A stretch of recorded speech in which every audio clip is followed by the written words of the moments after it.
옆에 있는 분들에게 이렇게 한번 물어보세요. 평안하세요? 옆에 있는 분들, 앞뒤에 있는 분들에게 평안하세요? 물어보세요.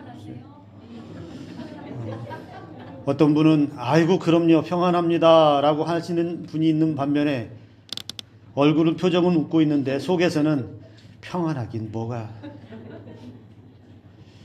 아니면 자 이제 속으로 자기 자신에게만 한번 물어보세요. 속으로만 소리 나지 않게 나는 평안한가?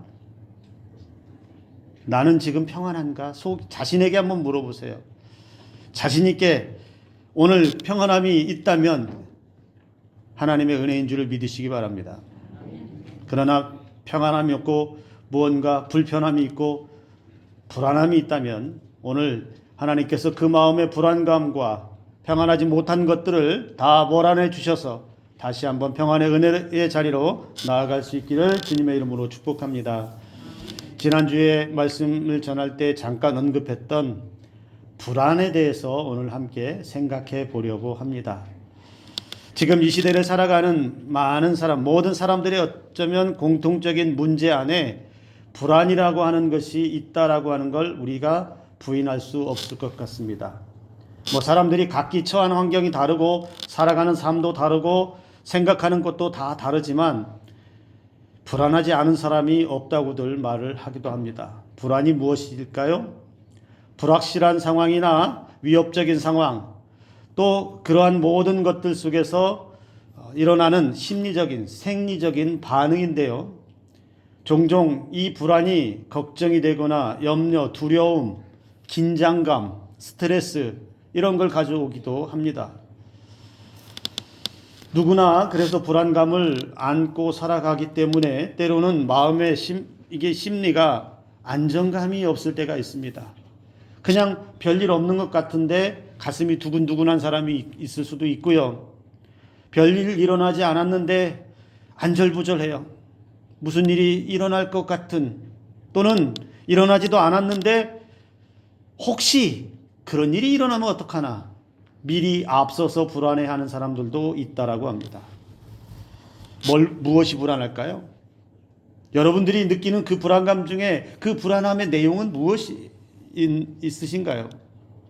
사람들은 미래가 불안하다고 이야기합니다.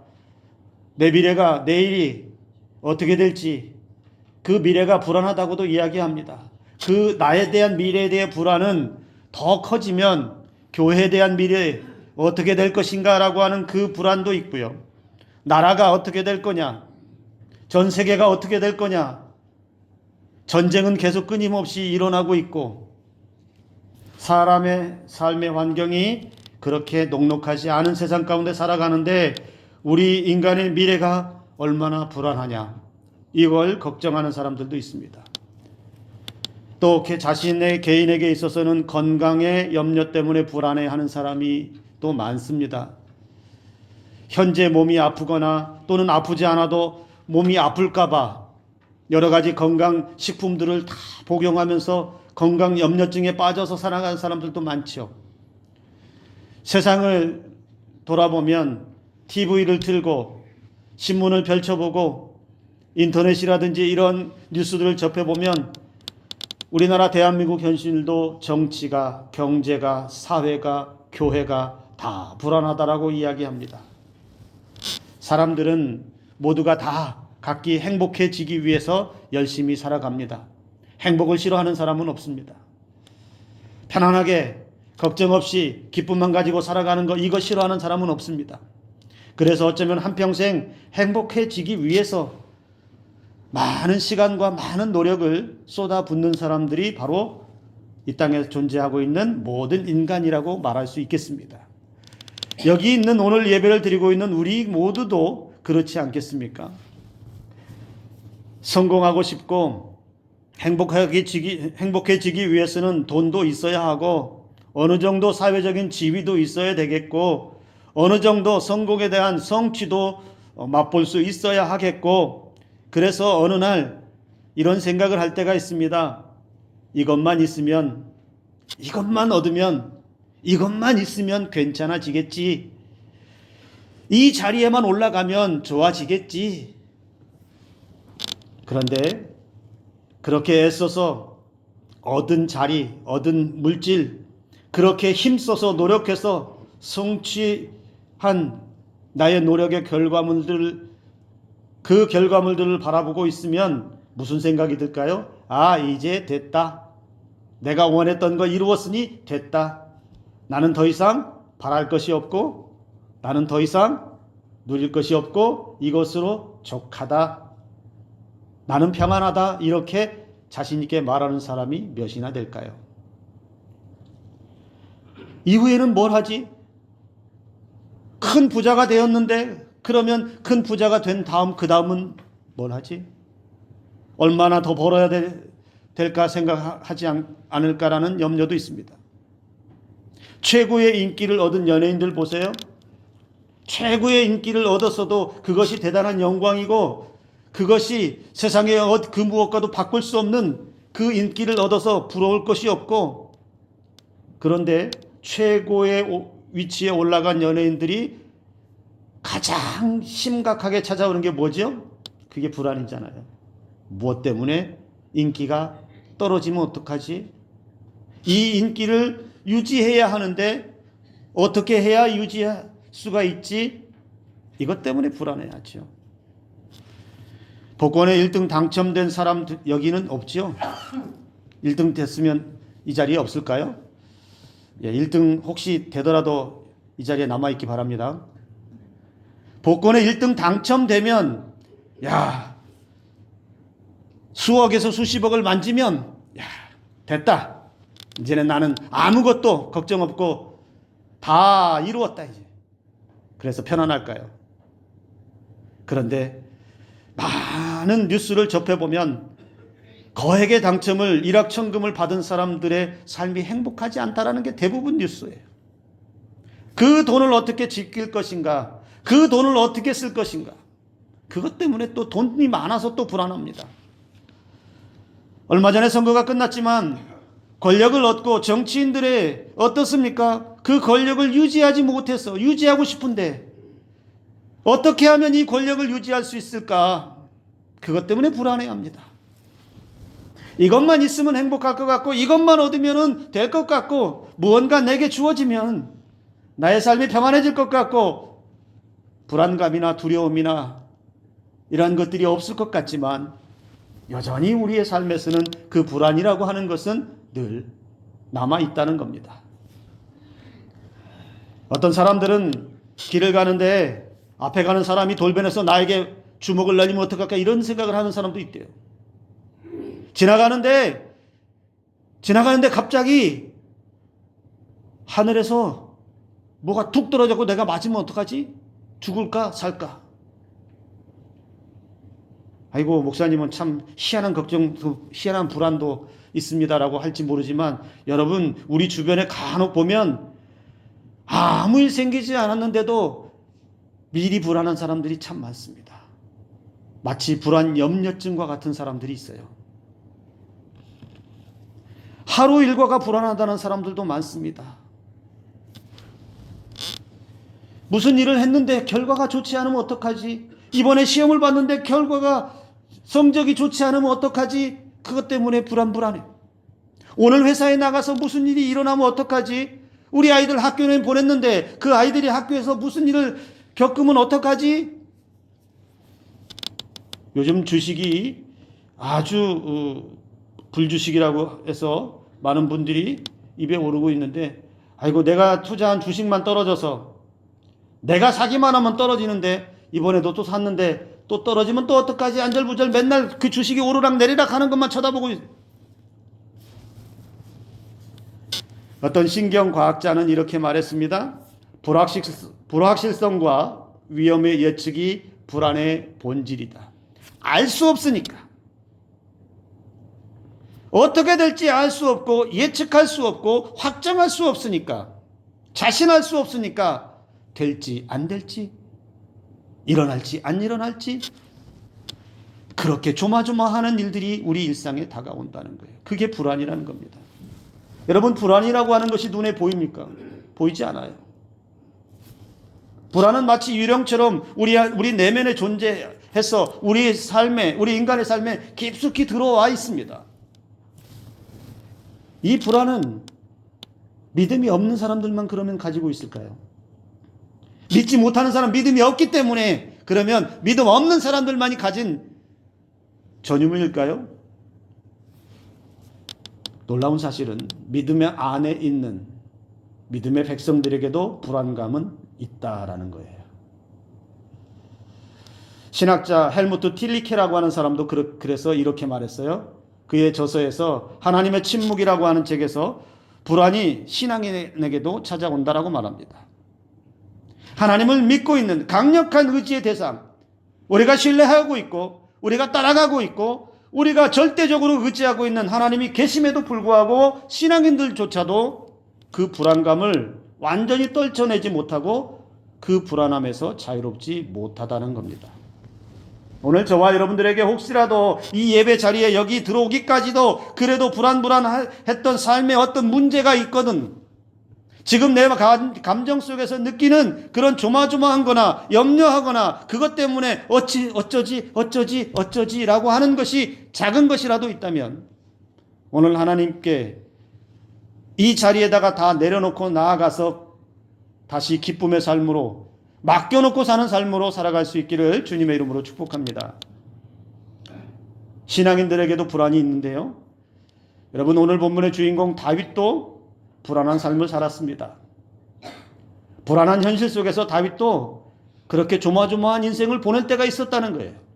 이스라엘 역사의 가장 위대한 왕으로 인정받고 있고 하나님의 택함받은 기름 부음받은 그 왕임에도 불구하고 다윗도 불안했어요, 삶이. 그가 믿음이 없어서가 아니라는 거예요. 믿음이 있는데도 불안한 삶의 현실 속에 있었다는 거예요. 그 불안이 어디에서 왔습니까? 사울 왕이 계속해서 다윗을 죽이려고 했어요. 도망다니는 그 다윗을 쫓아다니면서 계속 죽이려고 하니 다윗은 어떻게 해요? 눈만 뜨면 도망쳐야 하고 광야로 갔다가 굴로 갔다가 바위 틈에 숨었다가 여기 갔다가 저기 갔다가 피해서 사울 왕을 피해서 도망치는 그 하루하루가 어떻겠습니까? 불안한 거예요. 잡히면 죽고 잡히면 죽는 거예요. 그러니 잡히지 않기 위해서 눈만 뜨면 어떻게 하면 사울을 피해 다닐까? 여기에 모든 신경을 곤두세울 수밖에 없었다는 거예요. 그런데 다윗에게 이 불안한 삶을 뒤집을 만한 결정적인 기회도 왔어요. 다윗은 그 불안한 삶을 청산할 기회도 얻었어요. 사울 왕이 쫓아올 때에 오히려 사울 왕을 다윗은 죽일 기회도 생겼어요. 다윗이 사울을 죽였다면 더 이상 불안한 삶을 살지 않아도 되잖아요. 자신을 죽이려고 하는 왕을 죽이면 이 불안한 삶을 마칠 수 있어요. 그냥 편안하게 이제 살면 되는 거예요. 그런데 다윗은 그 결정을 하지 않습니다. 24장, 사무엘상 24장과 26장에 두 번에 걸쳐서 죽일 기회가 생겼어요. 그 부하 아비새를 통해서 얼마든지 죽이라고 하든지 자신이 죽일 수도 있어요. 그런데 아비새에게도 이렇게 말했어요. 여호와께 기름 부음 받은 자를 치면 그거 죄다. 여호와께 기름 부음 받은 그 왕을 치는 것은, 죽이는 것은 죄다. 죽이지 마라. 자기에게 결정적 불안의 삶을 떨쳐낼 수 있는 기회가 왔는데 그걸 사용하지 않아요. 오히려 불안한 삶에 그냥 그대로 갑니다. 그러면서 다윗이 중대한 결정을 하나 내립니다. 여러분, 다윗이 10년 넘게 도망 다녔거든요. 왕이 되기 전까지 10년 넘게 도망자의 신세를 살았는데 다윗이 이 불안한 삶을 끝내기 위해서 중대한 결정을 하나 내립니다. 27장, 사무엘상 27장 1절에 가서 보면 다윗이 깊은 생각을 했습니다. 그가 생각했습니다. 야, 이대로 계속 도망만 치다가는 언젠간 잡혀서 죽지 않을까? 야, 이대로 언제까지 이렇게 도망만 다녀야 돼? 눈만 뜨면 도망치고 눈만 뜨면 도망치고 이거 언제까지 해야 될까? 그러면서 곰곰이 가만히 생각해 보니까 이 불안한 삶을 돌파할 수 있는 돌파구가 하나가 떠올랐는데 그게 뭐냐? 야, 블레셋으로 망명하자. 블레셋으로 망명하면 사울이 더 이상 쫓아오지 못할 것이니 내가 도망치거나 이 매일같이 불안에 떨어야 하는 삶을 살지 않아도 되겠구나. 위대한 신앙의 사람이라고 왜 고민이 없었겠습니까? 왜 깊은 고민 가운데 빠지지 않았겠습니까? 하나님으로부터 선택을 받았어도 사무엘을 통해서 기름 부음을 받은 다윗이라고 하지만 계속된 그 도망자의 신세 가운데, 계속되는 불안한 삶의 연속 가운데 그도 지쳤을 것입니다. 그래서 그 지쳐있는 삶을 끝내기 위해서, 이 불안한 삶을 멈추기 위해서 그는 자신을 따르던 600명과 함께 블레셋 아기스 왕에게로 망명을 합니다. 정치적인 망명을 한 거예요. 그래서 완전히 사울의 손에서 벗어납니다. 그래서 다윗이 그곳에 블레셋 아기스 왕에게 신임을 얻어서 그 땅에서 1년 4개월을 보냅니다. 블레셋 장수 골리앗을 이긴 위대한 전쟁 영웅이었는데 사울 왕 다음으로 선택받은 다윗인데 자기 불안을 해소하려고, 해결하려고 블레셋으로 망명했다는 거예요. 자, 그러면 여러분, 이제 사울은 쫓아오는 일들은 없어졌잖아요. 어쨌든 대적이었건 어쨌든 간에 블레셋으로 갔으면 더 이상 사울은 쫓아오는 일은 없었어요. 그러면 그가 이제는 모든 불안은 해소되었나요? 이제 해결되었으니 편안하게 살 수 있는 그런 조건이 완벽하게 갖추어졌을까요? 근데 일이 더 꼬였어요. 1년 4개월을 편안하게 왕의 신임을 얻어서 잘 사는 것 같았는데 일이 이상하게 꼬여갑니다. 그게 오늘 29장의 말씀에 나타나요. 1절의 말씀에 보면 이스라엘과 블레셋이 전쟁을 앞두고 있습니다. 여기에 이 전쟁에 누구도 함께 참여하고 있냐면 다윗도 함께 참여를 합니다. 블레셋과 이스라엘이 전쟁을 앞두고 있는데 지금 다윗이 어디 편에 서서, 블레셋 아기스 왕 편에 서서 이스라엘과 전쟁에 참여하고 있다는 거예요. 이게 왜 문제가 돼요? 여러분, 다윗이 전쟁에 참여해서 실제로 전쟁이 벌어지면 다윗은 누구랑 싸워야 합니까? 자기 동족 이스라엘과 싸워야 돼요. 자기 고향 사람들과 싸워야 됩니다. 자기 민족과 싸워야 돼요. 그러면 다윗이 자기 목숨 살겠다라고 블레셋에 가서 그 불안을 해소하겠다고 블레셋에 갔는데 지금 상황이 어떻게 꼬였냐면 전쟁이 일어나서 이제 동족과 싸워야 하는 그 상황 가운데 있어요. 왕과 함께 하기 때문에 이건 자기가 어떻게 바꿀 수 있는 문제가 아니라는 겁니다. 그러면 다윗은 이제 어떻게 해야 돼요? 무슨 선택을 해야 돼요? 이전에는 자신이 선택했어요. 이 불안한 삶을 끝내기 위해서 블레셋 망명이라는 걸 선택했는데 지금 이 문제는 어떻게 선택을 해야 됩니까? 사실 다윗의 선택지는 없습니다. 왕과 함께 전쟁에 참여하는 것 외에는 다른 선택지가 없어요. 아니라면 다시 그 블레셋 아기스 왕을 등지고 배반해서 이스라엘로 넘어가는 선택지인데 둘 다 가능한 일이겠습니까? 여러분이라면 어떻게 하실래요? 전쟁에 나가서 그냥 동족이고 뭐고 다 필요 없으니 그냥 나는 블레셋 사람 됐으니 가서 동족이고 뭐고 가서 전쟁에 참여하시겠습니까? 아니면 사울의 위협이 아직도 남아있는데 그냥 다시 이스라엘로 가서 사울의 손에 죽음의 자리로 넘어가시겠습니까? 우리도 살면서 그런 경험할 때가 있어요. 더 나은 삶과 행복을 위해서 수많은 선택을 하며 살아갑니다. 불안한 삶을 위해서 경제적 어려움을 해결하려고 여러 방면에서 뛰어다닙니다. 나의 어려움을 해결하겠다고, 경제적 문제를 해결하겠다고 예배 자리를 잠시 양보하고 직장을 선택하고 예배보다 일단 먹고 살아야 되니 그래서 선택했는데 돌아온 것은 신앙도 아니고 삶도 아니고 여전히 엉망인 내 삶을 돌아볼 때가 있지 않습니까? 자녀 문제도 마찬가지이죠. 자녀에게 중요한 문제가 있으니 그 자녀에게 중요한 문제만 해결되고 나면 그 다음에는 잘 될 거라고 철석같이 믿었지만 잘 되던가요? 안 되죠. 대학만 가면 취업만 되면 그렇게 양보하고 그 중요한 문제를 자녀들에게 먼저 이루게 한 다음에 그 다음에 신앙을 지어주려고 했는데 잘 안 됐죠. 이번만 눈 딱 감고 세상 방식을 선택했는데, 세상에서 하는 그대로 따라갔는데 세상에서도 얻은 것이 없고 신앙적으로 잃은 것이 더 큰 상황을 만날 때가 있지 않습니까? 내 삶의 문제를 돌파하기 위해서, 내 삶의 불안함을 돌파하기 위해서 내가 어쩔 수 없었다고 최선이라고 선택을 하고 결정했는데 오히려 나의 선택이 더 큰 문제와 불안으로 다가올 때가 있다는 겁니다. 앞뒤가 다 막혀버리고 어떠한 선택도 하지 못하는 그런 상황을 맞닥뜨릴 때 우리는 어떻게 해야 되냐 이겁니다.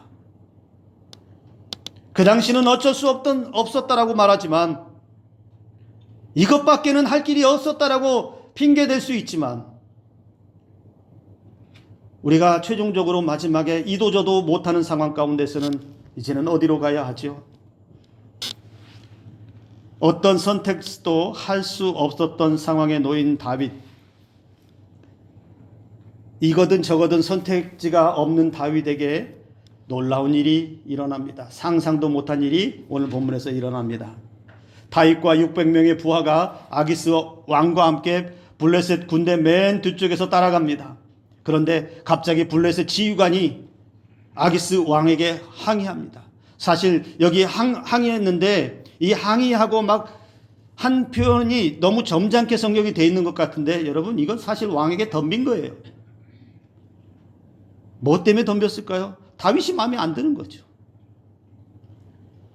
4절의 말씀을 이 사람을 돌려보내어서 왕이 정하신 그 처소로 가게 하십시오. 그러니까 다윗을 지금 돌려보내라는 거예요. 뒤로. 전장에 앞으로 데리고 갈 것이 아니라 돌려보내라는 거예요. 왜? 그는 우리와 함께 싸움에 나가지 못할 건데, 그가 만약에 전장에 갔다가 원래 그의 조국이었던 이스라엘 편에 서서 등을 돌려서 우리를 치면 어떡할 거냐. 전에도 우리의 적이었는데 그가 아무리 지금은 우리 편에 서 있다 하더라도 전쟁에서는 자기 동족을 편을 들고 다시 돌아서면 그때 어떡할래요? 왕에게 사실 이 문제를 가지고 덤빈 거예요. 감히 왕이 총애하는 사람임에도 불구하고 그 블레셋 지휘관은 왕 앞에 항변했습니다. 그래서 돌아가게 하라는 거예요. 블레셋 군대 장수가 다윗을 의심한 게 굉장히 크게 작용을 합니다.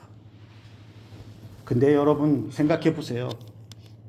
지금까지 물론 1년 4개월을 머무는 동안 모든 시간을 통틀어서 이 블레셋에 있는 사람들 중에 뭐 고위직에 있던 어떤 사람들이든 모든 사람이 아기스 왕처럼 다윗을 다 좋아했을까?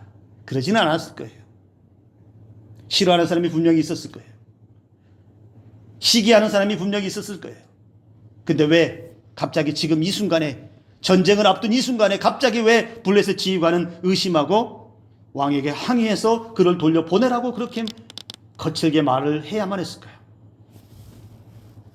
갑자기 왕에게까지 그렇게 거칠게 항의할 정도로 의심을 하게 되는 이유가 뭐예요? 무엇 때문에 지금 이 순간에 그 지휘관은 다윗을 돌려보내라고 항의하는 거예요?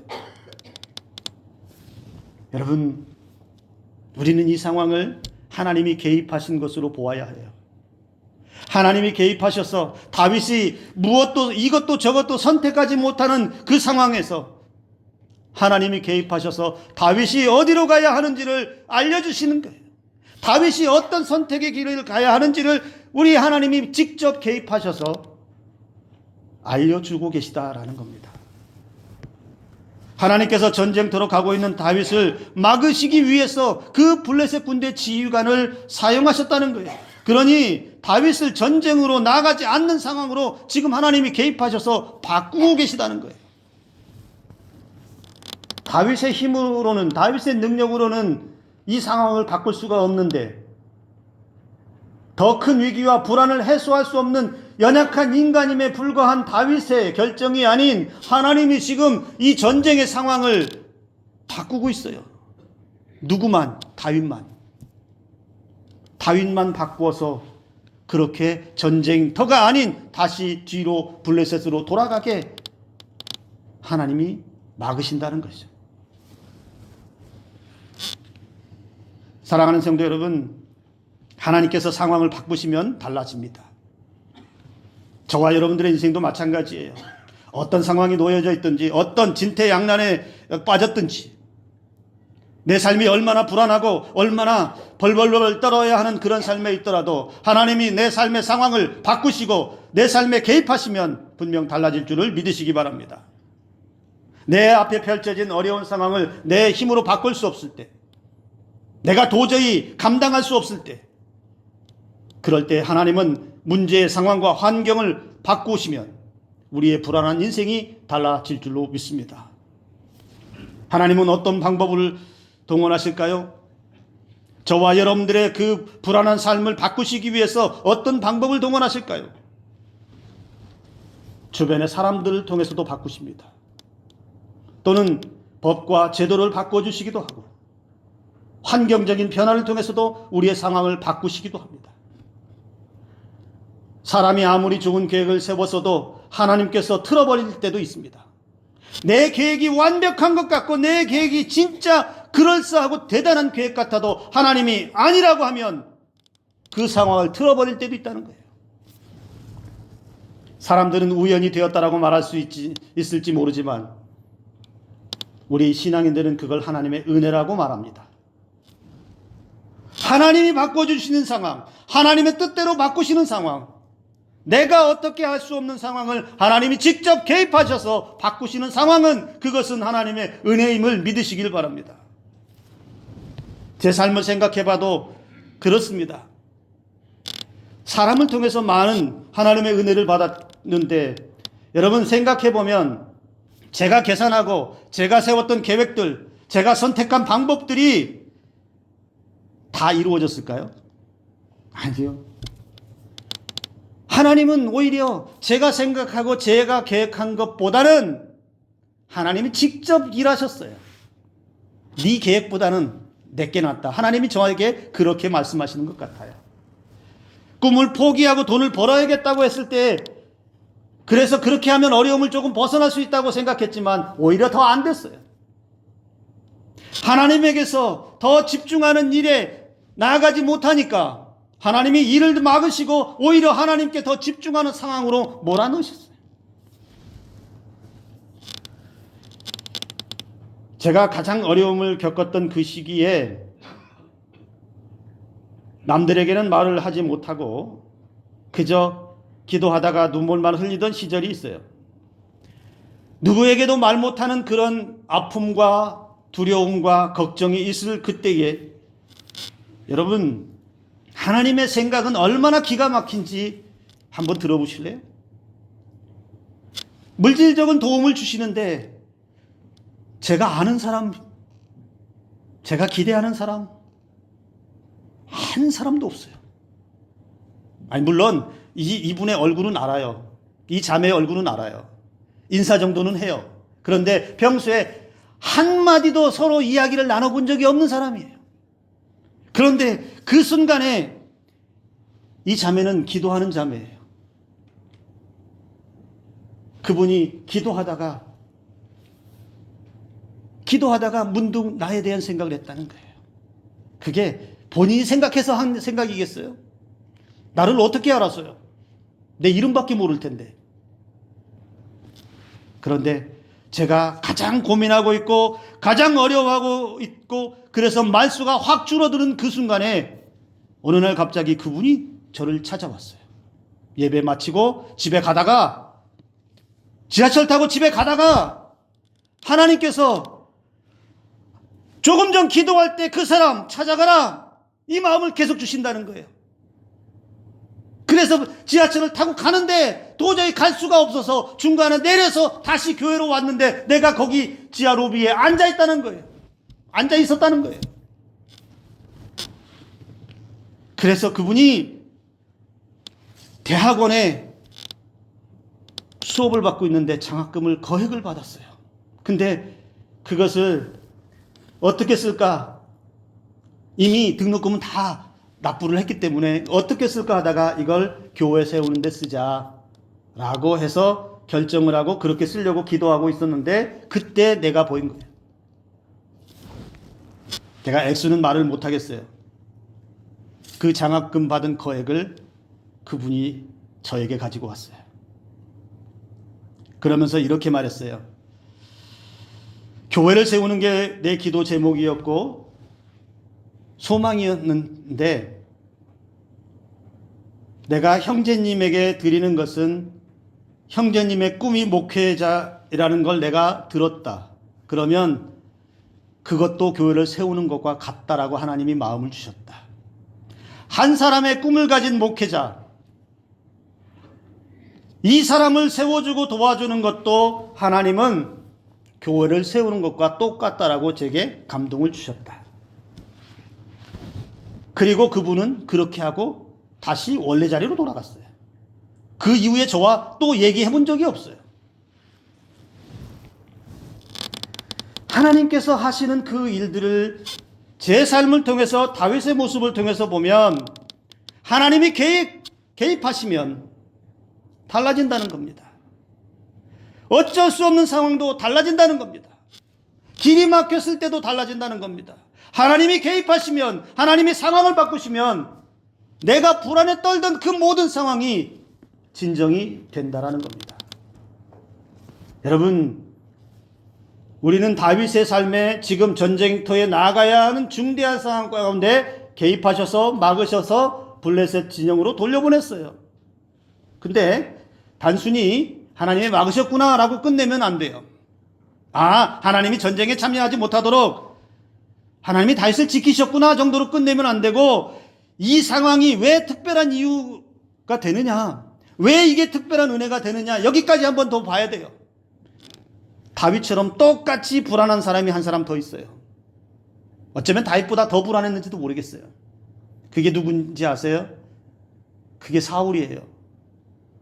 여러분 28장의 내용을 보시면 사울의 불안이 얼마나 큰지를 너무너무 잘 보여줘요.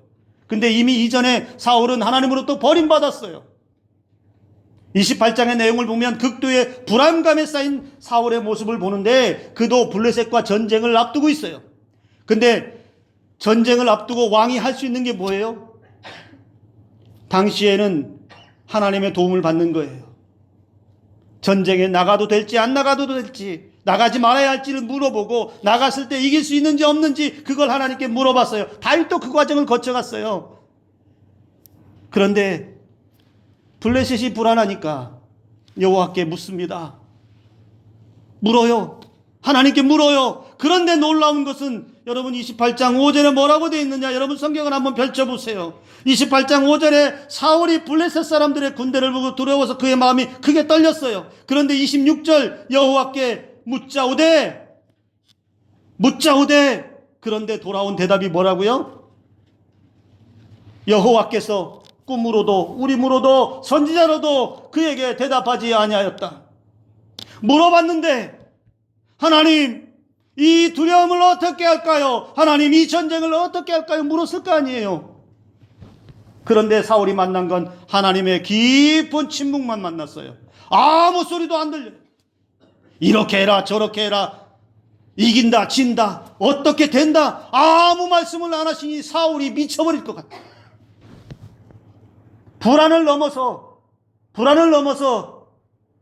그게 공포가 됐어요. 그래서 사울이 뭘 합니까?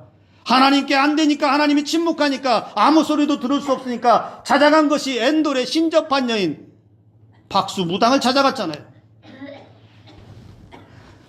하나님의 도우심을, 하나님의 개입하심을, 하나님이 이 상황을 바꾸시는 은혜를 만나지 못했어요. 물어봤는데도 불구하고. 그런데도 대답을 듣지 못하니 무당이나 신접한 자들만 찾아갈 수밖에 없는 이 사울의 모습을 보세요. 하나님이 상황을 안 바꾸니까 그대로 가는 거잖아요. 하나님이 사울의 상황을 바꾸지 않고 사울의 그 두려움과 불안에 개입하지 않으니까 그대로 가는 거잖아요. 결국에는 뭐예요? 그대로 블레셋과 전쟁에서 패하고 죽잖아요. 근데 다윗이 왜 특별해요? 여러분, 다윗이 망명할 때, 그리고 오늘 29장에서 여러분 혹시 이 부분 찾아보셨나요? 하나님께 물었다라고 하는 기록이 있는지 찾아보셨어요?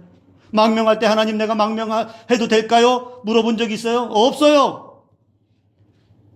전쟁에 참여할 때 불안할 때도 하나님께 기도했다는 내용이 없어요. 그런데 하나님이 개입하셨다는 거예요.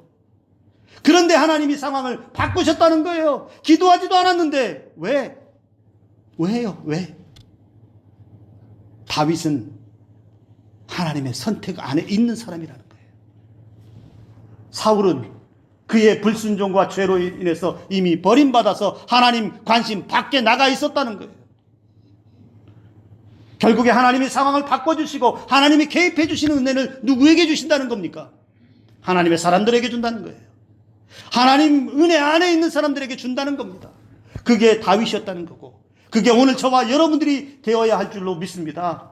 하나님의 은혜 안에 있는 사람들, 하나님의 관심 안에 있는 사람들, 하나님 밖에 아닌 예수 그리스도 안에 있는 저와 여러분들이 길이 막힐 때, 답답할 때, 불안할 때, 어려울 때, 무엇도 선택하지 못할 때, 그때 하나님이 개입하셔서 모든 상황을 저와 여러분들을 살리는 상황으로 바꾸어 주실 줄로 믿습니다.